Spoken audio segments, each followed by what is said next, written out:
Two-factor authentication 2FA adds an extra layer of security to your Shopify account.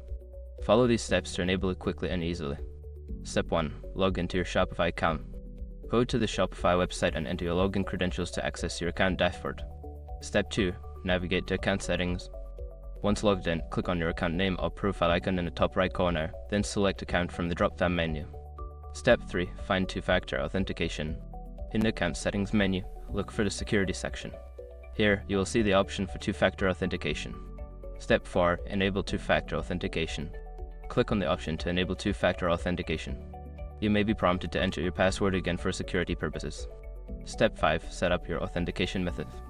Choose your preferred method for receiving the authentication code, such as an authentication app or SMS. Follow the on-screen instructions to complete the setup. Now your Shopify account is most secure with two-factor authentication enabled.